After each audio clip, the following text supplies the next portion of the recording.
بسم اللہ الرحمن الرحیم۔ السلام علیکم ناظرین۔ مکہ میں ابو سفیان بہت بے چین تھا۔ آج کچھ ہونے والا ہے، وہ بڑبڑایا۔ اس کی نظر آسمان کی طرف بار بار اٹھ رہی تھی۔ اس کی بیوی ہند، جس نے حضرت امیر حمزہ کا کلیجہ چبایا تھا، اس کی پریشانی دیکھ کر اس کے پاس آ گئی تھی۔ بولی، کیا بات ہے، کیوں پریشان ہو؟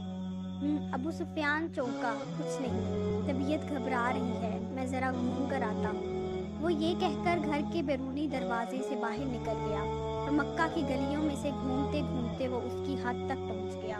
اچانک اس کی نظر شہر سے باہر ایک وسیع میدان پر پڑی، جہاں ہزاروں مشعلیں روشن تھیں۔ لوگوں کی چہل پہل ان کی روشنی میں نظر آ رہی تھی، اور بنبناہٹ کی آواز تھی، جیسے سینکڑوں لوگ دھیمی آواز میں کچھ پڑھ رہے ہوں۔ اس کا دل دھک سے رہ گیا تھا۔ اس نے فیصلہ کیا کہ وہ قریب جا کر دیکھے گا کہ یہ لوگ کون ہیں۔ اتنا تو وہ سمجھ ہی چکا تھا کہ مکہ کے لوگوں کو غافلوں کی نیند سوتے رہیں گے، اور یہ لشکر یقیناً مکہ پر چڑھائی کے لیے آیا ہے۔ وہ جاننا چاہتا تھا کہ یہ لوگ کون ہیں۔ وہ آہستہ آہستہ اوٹ لیتا اس لشکر کے کافی قریب پہنچ چکا تھا۔ کچھ لوگوں کو اس نے پہچان لیا تھا۔ یہ اس کے اپنے ہی لوگ تھے جو مسلمان ہو چکے تھے اور مدینے کو ہجرت کر گئے تھے۔ اس کا دل ڈوب رہا تھا۔ وہ سمجھ گیا تھا کہ یہ لشکر مسلمانوں کا ہے، اور یقیناً حضرت محمد صلی اللہ علیہ وآلہ وسلم اپنے جانثاروں کے ساتھ مکہ آ پہنچے تھے۔ وہ چھپ کر حالات کا جائزہ لے ہی رہا تھا کہ عقب سے کسی نے اس کی گردن پر تلوار رکھ دی۔ اس کا اوپر کا سانس اوپر اور نیچے کا نیچے رہ گیا۔ لشکر کے پہرے داروں نے اسے پکڑ لیا تھا اور اب اسے بارگاہ محمد صلی اللہ علیہ وآلہ وسلم میں لے جا رہے تھے۔ اس کا ایک ایک قدم کئی کئی من کا ہو چکا تھا۔ ہر قدم پر اسے اپنے کرتوت یاد آ رہے تھے۔ جنگ بدر، احد، خندق، خیبر، سب اس کی آنکھوں کے سامنے ناچ رہے تھے۔ اسے یاد آ رہا تھا کہ کیسے سرداران مکہ کو اکٹھا کر کے اس نے رسول اللہ صلی اللہ علیہ وآلہ وسلم کو قتل کرنے کے منصوبے بنائے تھے۔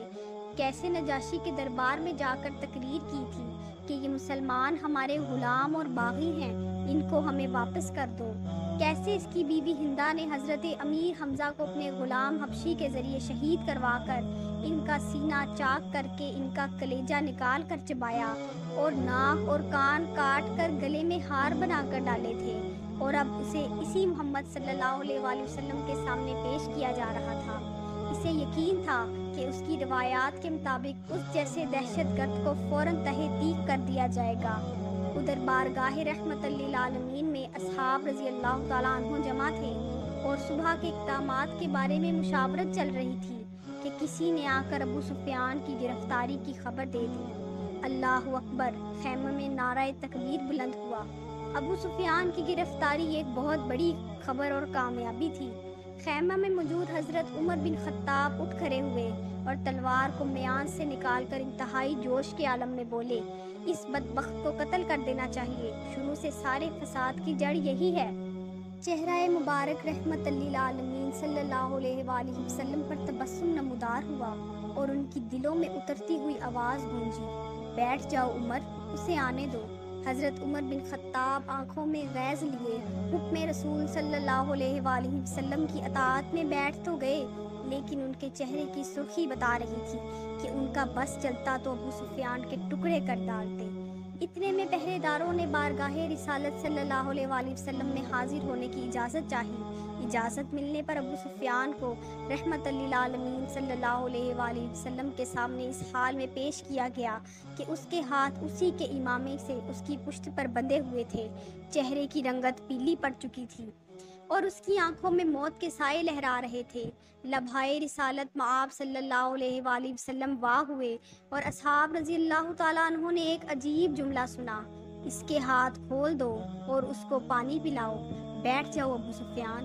ابو سفیان ہارے ہوئے جواری کی طرح گرنے کے انداز میں خیمے کے فرش پہ بچھے قلین پر بیٹھ گیا۔ پانی پی کر اس کو کچھ حوصلہ ہوا تو نظر اٹھا کر خیمے میں موجود لوگوں کی طرف دیکھا۔ عمر ابن خطاب کی آنکھیں غصے سے سرخ تھیں۔ ابو بکر ابن قحافہ کی آنکھوں میں اس کے لیے افسوس کا تاثر تھا۔ عثمان بن عفان کے چہرے پر عزیز داری کی ہمدردی اور افسوس کا ملا جلا تاثر تھا۔ علی بن ابو طالب کا چہرہ سپاٹ تھا۔ اسی طرح باقی تمام اصحاب کے چہروں کو دیکھتا دیکھتا اس کی نظر محمد صلی اللہ علیہ وآلہ وسلم کے چہرہ مبارک پر آ کر ٹھہر گئی، جہاں جلالت و رحمت کی خوبصورت امتزاج کے ساتھ کائنات کی خوبصورت ترین مسکراہٹ تھی۔ کہا، کہو ابو سفیان، کیسے آنا ہوا؟ ابو سفیان کے گلے میں جیسے آواز ہی نہیں رہی تھی۔ بہت ہمت کر کے بولے، میں اسلام قبول کرنا چاہتا ہوں۔ حضرت عمر بن خطاب ایک بار پھر اٹھ کھڑے ہوئے۔ یا رسول اللہ صلی اللہ علیہ وآلہ وسلم، یہ شخص مکاری کر رہا ہے، جان بچانے کے لیے اسلام قبول کرنا چاہتا ہے۔ مجھے اجازت دیجیے کہ میں آج دشمن ازلی کا خاتمہ ہی کر دوں۔ ان کے منہ سے کف جاری تھا۔ بیٹھ جاؤ عمر، رسالت مآب صلی اللہ علیہ وآلہ وسلم نے نرمی سے پھر فرمایا اور کہا، بولو ابو سفیان، کیا تم واقعی اسلام قبول کرنا چاہتے ہو؟ کہا، جی یا رسول اللہ، میں اسلام قبول کرنا چاہتا ہوں۔ میں سمجھ گیا ہوں کہ آپ اور آپ کا دین ہی سچا ہے اور آپ کا خدا بھی سچا ہے۔ اس کا وعدہ پورا ہوا۔ میں جان گیا ہوں کہ صبح مکہ کو فتح ہونے سے کوئی نہیں بچا سکے گا۔ چہرہ رسالت مآب صلی اللہ علیہ وآلہ وسلم پر مسکراہٹ پھیلی۔ ٹھیک ہے ابو سفیان، تو میں تمہیں اسلام کی دعوت دیتا ہوں اور تمہاری درخواست قبول کرتا ہوں۔ جاؤ، تم آزاد ہو، صبح ہم مکہ میں داخل ہوں گے انشاءاللہ۔ میں تمہارے گھر کو، جہاں آج تک اسلام اور ہمارے خلاف سازشیں ہوتی رہی ہیں، جائے امن قرار دیتا ہوں۔ جو تمہارے گھر میں پناہ لے لے گا وہ محفوظ ہے۔ ابو سفیان کی آنکھیں حیرت سے پھٹتی جا رہی تھیں۔ اور مکے والوں سے کہنا کہ جو بیت اللہ میں داخل ہو گیا اس کو امان ہے، جو اپنی کسی عبادت گاہ میں چلا گیا اس کو امان ہے، یہاں تک کہ جو اپنے گھروں میں بیٹھا رہا اس کو بھی امان ہے۔ جاؤ ابو سفیان، جاؤ اور جا کر صبح ہماری آمد کا انتظار کرو، اور کہنا مکہ والوں سے کہ ہماری کوئی تلوار میان سے باہر نہیں ہوگی، ہمارا کوئی تیر ترکش سے باہر نہیں ہوگا، ہمارا کوئی نیزہ کسی کی طرف سیدھا نہیں ہوگا جب تک کہ کوئی ہمارے ساتھ لڑنا نہ چاہے۔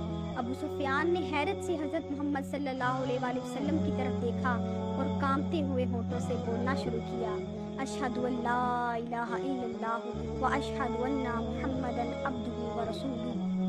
سب سے پہلے حضرت عمر بن خطاب آگے بڑھے اور ابو سفیان کو گلے سے لگایا۔ مرحبا اے ابو سفیان، اب سے تم ہمارے دینی بھائی ہو گئے ہو۔ تمہاری جان مال ہمارے اوپر ویسے ہی حرام ہے جیسے کہ ہر مسلمان کا دوسرے پر حرام ہے۔ تم کو مبارک ہو کہ تمہاری پچھلی ساری خطائیں معاف کر دی گئی ہیں اور اللہ تبارک و تعالیٰ تمہارے پچھلے گناہ معاف فرمائے گا۔ ابو سفیان حیرت سے خطاب کے بیٹے کو دیکھ رہا تھا۔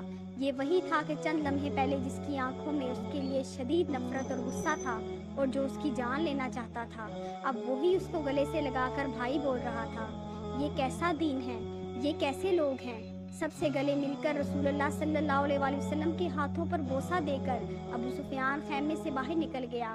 وہ دہشت گرد ابو سفیان کے جس کے شر سے مسلمان آج تک تنگ تھے، انہی کے درمیان سے سلامتی سے گزرتا ہوا جا رہا تھا۔ جہاں سے گزرتا اس اسلامی لشکر کا ہر فرد، ہر جنگجو، ہر سپاہی جو تھوڑی دیر پہلے اس کے جان کے دشمن تھے، اب آگے بڑھ بڑھ کر اس سے مصافحہ کر رہے تھے، اسے مبارکباد دے رہے تھے، خوش آمدید کہہ رہے تھے۔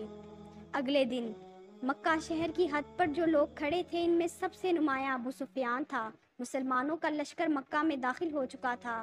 کسی ایک تلوار، کسی ایک نیزے کی انی، کسی ایک تیر کی نوک پر خون کا ایک قطرہ بھی نہیں تھا۔ لشکر اسلام کو ہدایات مل چکی تھی، کسی کے گھر میں داخل مت ہونا، کسی کی عبادت گاہ کو نقصان مت پہنچانا، کسی کا پیچھا مت کرنا، عورتوں اور بچوں پر ہاتھ نہ اٹھانا، کسی کا مال نہ لوٹنا۔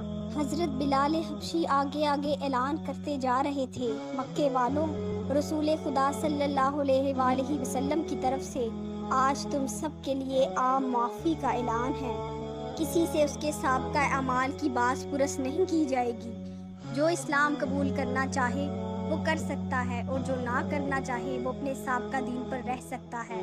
سب کو ان کے مذہب کے مطابق عبادت کی کھلی اجازت ہوگی، صرف مسجد الحرام اور اس کی حدود کے اندر بت پرستی کی اجازت نہیں ہوگی۔ کسی کا ذریعہ معاش نہیں چھینا جائے گا، کسی کو اس کی ارضی و جائیداد سے محروم نہیں کیا جائے گا۔ غیر مسلموں کے جان و مال کی حفاظت مسلمان کریں گے۔ اے مکہ کے لوگوں، ہندا اپنے گھر کے دروازے پر کھڑی لشکر اسلام کو گزرتے ہوئے دیکھ رہی تھی۔ اس کا دل گواہی نہیں دے رہا تھا کہ حضرت امیر حمزہ کا قتل بھی اس کو معاف کر دیا جا سکتا ہے، لیکن ابو سفیان نے تو رات یہی کہا تھا کہ اسلام قبول کر لو، سب غلطیاں معاف ہو جائیں گی۔ صبح مکہ فتح ہو چکا تھا، بنا ظلم و تشدد، بنا خون بہائے، بنا تیر و تلوار چلائے۔ لوگ جوک در جوک اس آفاقی مذہب کو اختیار کرنے اور اللہ کی توحید اور رسول اللہ صلی اللہ علیہ وسلم کا رسالت کا اقرار کرنے مسجد حرام کے صحن میں جمع ہو رہے تھے، اور تبھی مکہ والوں نے دیکھا اس ہجوم میں ہندا بھی شامل تھی۔ یہ ہوا کرتا تھا اسلام، یہ تھی اس کی تعلیمات، یہ سکھایا تھا رحمت للعالمین صلی اللہ علیہ وآلہ وسلم نے۔ آخر میں گزارش ہے کہ ویڈیو اچھی لگی ہو تو ویڈیو کو لائک، شیئر اور چینل کو سبسکرائب کر دیجیے۔ شکریہ، جزاک اللہ، اللہ حافظ۔